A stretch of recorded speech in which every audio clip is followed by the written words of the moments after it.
মধ্যপ্রাচ্যের খেলা শেষ। ডোনাল্ড ট্রাম্প তো সেদিনই গলা ফাটিয়ে বলেছিলেন যে ইরানের নাকি সামরিক ক্ষমতা ধূলিসাৎ হয়ে গেছে। কিন্তু আজ 2026 সালের 10ই মার্চ এমন কিছু ঘটনা ঘটে গেল যা পেন্টাগন থেকে শুরু করে তেল আবিবের ঘুম চিরতরে হারাম করে দিয়েছে।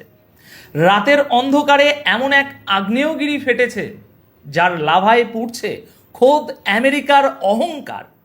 একটু ঠান্ডা মাথায় ভাবুন তো দর্শক, আমরা এতদিন টিভিতে যা দেখেছি তা ছিল কেবল ট্রেলার।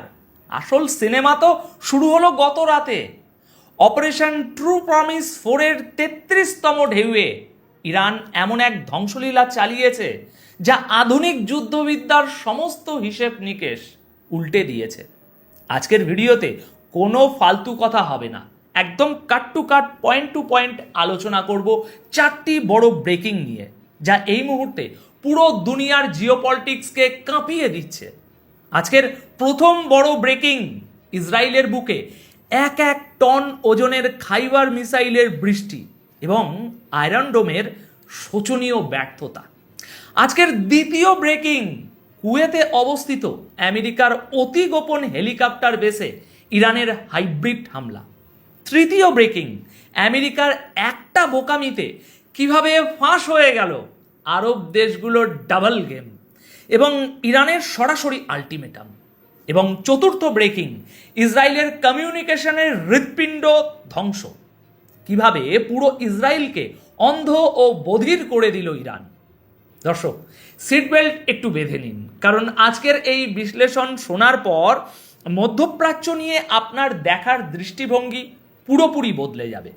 আজ 10ই মার্চ মঙ্গলবার সকাল 11টায় এই খবর পড়ছি।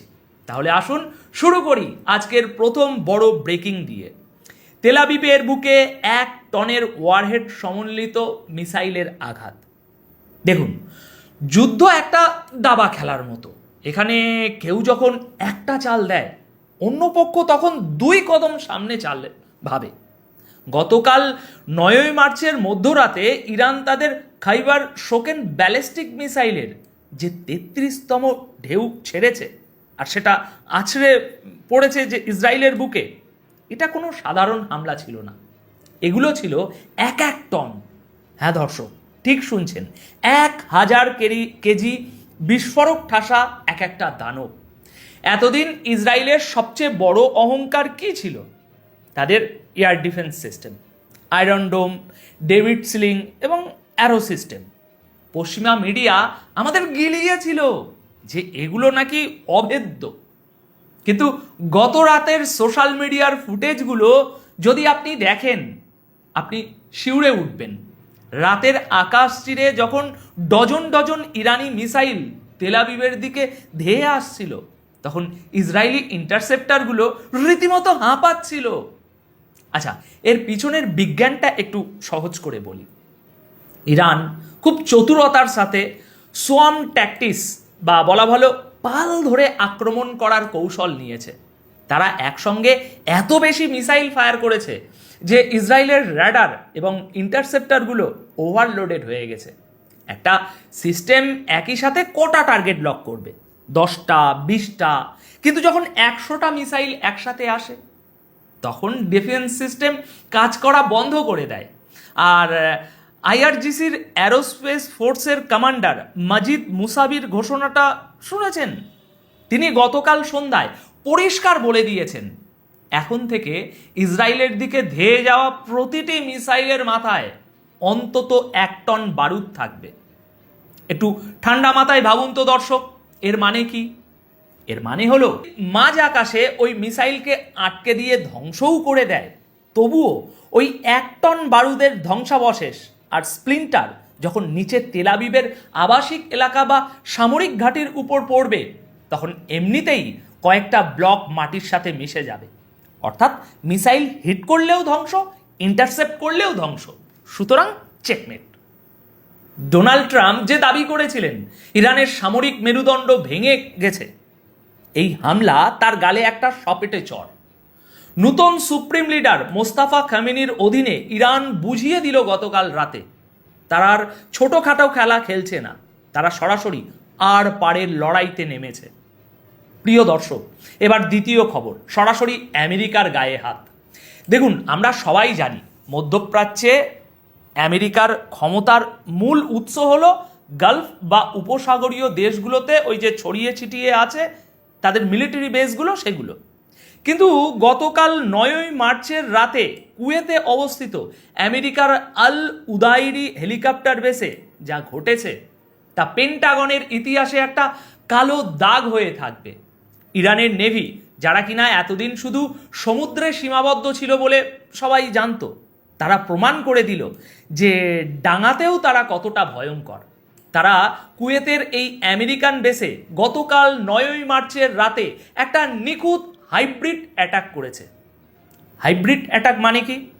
মানে হলো একই সাথে সুসাইড ড্রোন এবং ব্যালিস্টিক মিসাইলের সমন্বিত হামলা। প্রথমে ড্রোন পাঠিয়ে শত্রুর র্যাডারকে বিভ্রান্ত করা, আর ঠিক সেই সুযোগে ব্যালিস্টিক মিসাইল দিয়ে মেন টার্গেট উড়িয়ে দেওয়া। এই হামলায় আমেরিকার মেনটেনেন্স সেন্টার এবং ফুয়েল স্টোরেজ অর্থাৎ জ্বালানির যে ডিপো তা পুরোপুরি ভস্মীভূত হয়েছে। ইরানের দাবি, আমেরিকার বেশ কয়েকটি অ্যাটাক হেলিকপ্টার মাটিতে থাকা অবস্থাতেই পুড়ে ছাই হয়ে গেছে। যদিও আমেরিকা এটা লুকাতে চাইছে, কিন্তু কুয়েতের স্থানীয় লোকজনের কথা অনুযায়ী বেস থেকে এমন কালো ধোঁয়া উঠছিল যা কয়েক কিলোমিটার দূর থেকেও দেখা গেছে। দেখুন দর্শক, আল উদাইরি বেস কোনো সাধারণ জায়গা নয়। ইরাক এবং গালফ দেশগুলোতে আমেরিকার যত স্পেশাল অপারেশন চলে তার লজিস্টিক সাপোর্ট যায় এখান থেকেই। এখানে সরাসরি আঘাত করার মানে হলো আমেরিকার সাপ্লাই চেন কেটে দেওয়া। আর এটাই হলো আসল খেলা। ইরান আমেরিকাকে চোখে আঙুল দিয়ে দেখিয়ে দিল, তোমরা যদি ইসরায়েলকে দিয়ে আমাদের বন্দরে হামলা করাও তবে তোমাদের আকাশযানগুলোও মাটিতে নিরাপদ থাকবে না। এবার তৃতীয় এবং অত্যন্ত গুরুত্বপূর্ণ বিষয় হলো আরব দেশগুলোর ডাবল স্ট্যান্ডার্ড বা বলতে পারেন ডাবল গেম কিভাবে ফাঁস হলো। দর্শক, এই পয়েন্টটা সবচেয়ে ইন্টারেস্টিং। কিন্তু এতদিন সৌদি আরব, জর্ডান, কুয়েত, বাহরাইনের মতো গালফ দেশগুলো পবিত্র গলায় দাবি করে আসছিল যে ভাই, আমাদের মাটি ব্যবহার করে ইরানের উপর কোনো হামলা হচ্ছে না, আমরা নিরপেক্ষ। কিন্তু সেই কথায় আছে না, চোরের 10 দিন তো গৃহস্থের একদিন। আমেরিকার সেন্ট্রাল কমান্ড সেন্টকম একটা বোকামি করে বসলো। তারা গতকাল 9ই মার্চ রাতে গর্ব করে কিছু ছবি রিলিজ করলো। সেই ছবিতে স্পষ্ট দেখা যাচ্ছে গালফের মরুভূমি থেকে আমেরিকার হাইমার্স রকেট সিস্টেম দিয়ে ইরানের দিকে ফায়ার করা হচ্ছে। শুধু তাই নয়, কুয়েতের মরুভূমিতে পড়ে থাকা আমেরিকান গোলা বারুদের খালি কন্টেনারের ভিডিও ভাইরাল হয়ে গেছে ইতিমধ্যে।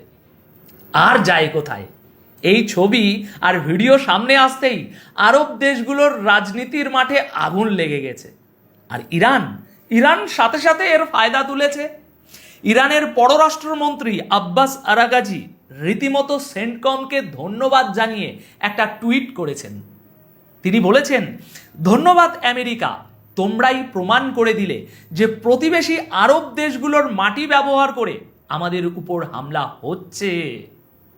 এরপরই আজ সকালে আরাগাচি সাহেব যে আলটিমেটাম দিয়েছেন তা শুনে আরব শেখদের ঘুম উড়ে যাওয়ার কথা। এত সময়ে তিনি পরিষ্কার ভাষায় বলেছেন, যেহেতু তোমরা তোমাদের মাটি আমেরিকাকে ব্যবহার করতে দিয়েছ, তাই আমাদের মিসাইল যখন ওই হাইমার্স সিস্টেম বা আমেরিকান বেসগুলোকে ধ্বংস করবে, তখন কোনো আরব দেশ যেন এসে কান্নাকাটি না করে যে আমাদের সার্বভৌমত্ব নষ্ট হচ্ছে। আমরা বদলা নিলে কেউ অভিযোগ করতে পারবে না। দর্শক, এর গভীরতা বুঝতে পারছেন? ইরান মূলত আরব দেশগুলোকে একটা ট্রাপে ফেলে দিল। ইরান বলছে, হয় তোমরা আমেরিকানদের তোমাদের দেশ থেকে বের করো, আর না হলে আমাদের মিসাইলের আঘাত সহ্য করার জন্য তৈরি থাকো। এই একটা স্টেটমেন্ট পুরো গালফ রিজিয়নের সমীকরণ বদলে দিয়েছে। এবার আসি আজকের সবচেয়ে সেন্সিটিভ এবং টেকনিক্যাল খবরটিতে, ইসরায়েলকে কিভাবে অন্ধ আর বধির করে দিল ইরান। দর্শক, আধুনিক যুদ্ধ কিন্তু শুধু বন্দুক আর বোমায় জেতা যায় না। আধুনিক যুদ্ধ জেতা হয় ইনফরমেশন বা তথ্যের মাধ্যমে। আপনার কাছে স্যাটেলাইট আছে, মানে আপনি শত্রুর খবর জানেন। ইসরায়েলের ঠিক এমনই একটি চোখ আর কান ছিল স্টেশন। এটা তেল আবিবের খুব কাছেই অবস্থিত এবং এটাকে ইসরায়েলের কমিউনিকেশনের কি বলা হয়, হৃৎপিণ্ড বলা হতো। গতকাল 9 মার্চের মধ্যরাতে একটা হামলা হয়েছে।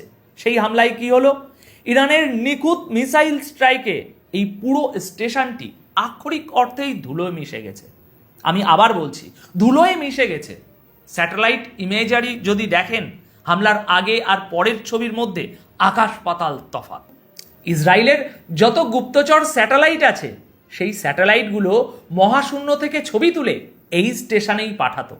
ইসরায়েলি ডিফেন্স ফোর্স, মোসাদ আর আইডিএফ এই ডেটা ব্যবহার করেই ইরানের উপর হামলা চালাতো।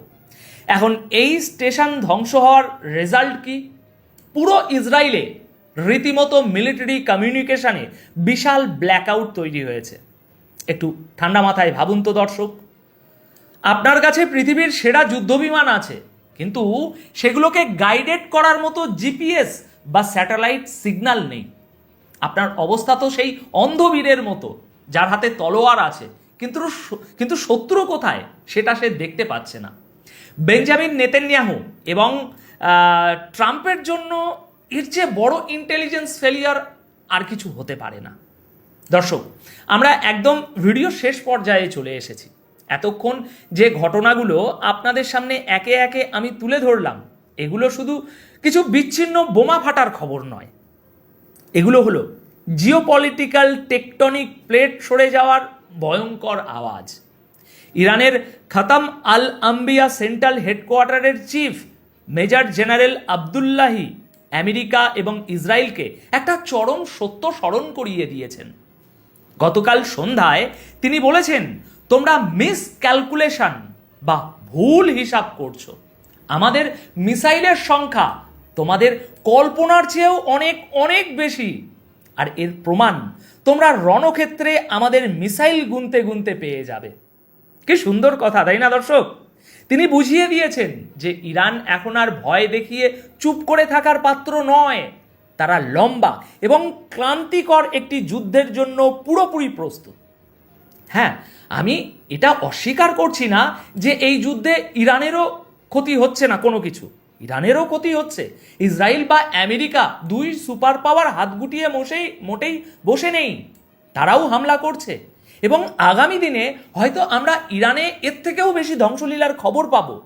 কিন্তু আজকের পরিস্থিতি অন্তত এটা প্রমাণ করে যে ডোনাল্ড ট্রাম্পের সেই ইরান দুর্বল হয়ে গেছে এই তত্ত্ব পুরোপুরি ফ্লপ রে ভাই। যখন সবাই ভাবছে যুদ্ধ হয়তো শেষ, ঠিক তখনই মধ্যপ্রাচ্যে শুরু হচ্ছে নতুন এক ধ্বংসের অধ্যায়। টনের পর টন মিসাইল, ধ্বংস হওয়া স্যাটেলাইট স্টেশন আর ভয়ে কাঁপতে থাকা আরব বিশ্ব, সব মিলিয়ে আমরা হয়তো তৃতীয় বিশ্বযুদ্ধের একদম দোরগোড়ায় দাঁড়িয়ে আছি। এবার আমি আপনাদের কাছে একটা প্রশ্ন রাখতে চাই দর্শক, আমেরিকা যেভাবে মধ্যপ্রাচ্যের আরব দেশগুলোকে ঢাল হিসাবে ব্যবহার করছে, আর ইরান যেভাবে 1 টন বারুদ নিয়ে তাদের দিকে ধেয়ে যাচ্ছে, এই পরিস্থিতিতে আপনার কি মনে হয়? ইসরায়েল কি পারবে তাদের এই ভাঙাচোরা আয়রন ডোম দিয়ে নিজেদের অস্তিত্ব টিকিয়ে রাখতে? নাকি আগামী কয়েক মাসের মধ্যেই আমরা মধ্যপ্রাচ্যের মানচিত্রে একটা বিশাল পরিবর্তন দেখতে চলেছি? আপনাদের লজিক্যাল মতামত আমাকে কমেন্ট বক্সে জানান। আমি সত্যি আপনাদের বিশ্লেষণগুলো পড়তে চাই। আর ভিডিওটি যদি তথ্যবহুল মনে হয়ে থাকে, তাহলে ভিডিওটি একটি লাইক দিয়ে চ্যানেলটি সাবস্ক্রাইব করে রাখুন, কারণ বিশ্ব রাজনীতির আসল খেলা কেবল শুরু হলো। আর সেই খবরের সবচাইতে তীক্ষ্ণ বিশ্লেষণ নিয়ে আমরাই এই একই স্ক্রিনে আসব। ভালো থাকবেন, সুস্থ থাকবেন, চোখ কান খোলা রাখবেন। ধন্যবাদ আপনাদের সকলকে।